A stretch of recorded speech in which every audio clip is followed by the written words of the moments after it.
Tom, a recent story in the Washington Post implied, if not stated, that you're losing faith in President Trump on some issues. Are you? Not at all. Not at all. It was actually quite the opposite. What I was trying to convey in an article, which I did not seek, by the way, a very good reporter, but I did not seek it, is that the constituencies that criticize the president understandably have valid issues at times, because some of the issues appear to be unnecessary footfalls. Some of the things you've pointed to, for example, are immigration, particularly as it concerns Muslim countries like this one? Yes. Or others in the Gulf? Exactly. And some of the rhetoric the president has used. Exactly. And if we use the Muslim ban as a great example, look where we are today. Look where you are today. Look where every major financier in the world is today. After the president took a position which was very harsh in the rhetoric, but in his acts, he's opened an unbelievable canal of tolerance that hadn't been seen before. And that really was my issue. I see.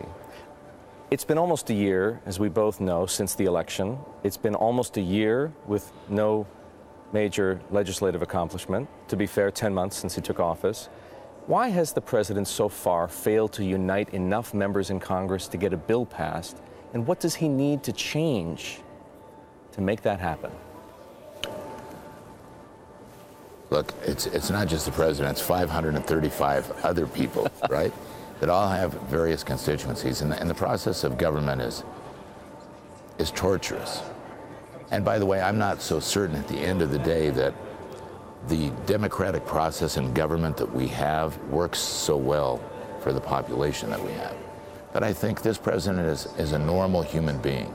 Nobody works harder, nobody's as instinctively smart. Nobody has better political instincts for where he is, but he hasn't been through this legislative grinder before. So he's coalescing his alignment and power. I think if you look at the stock market as being a proxy for how we all feel about life, it's pretty phenomenal.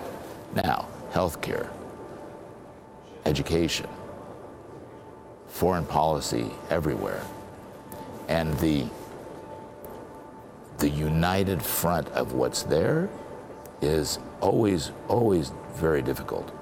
So I think it's too early to judge him. I think if you look at the midterm elections and say, okay, what's going to happen with Republicans? Are you going to get tax reform done? I'm sure you're going to get tax reform done. Steve Mnuchin is here today. Gary Cohn is working hard on tax reform, and the Republicans know they better get something done, or it's not just going to be the president's family that's in trouble. It's going to be their family. So I think it's boys playing badly in the sandbox.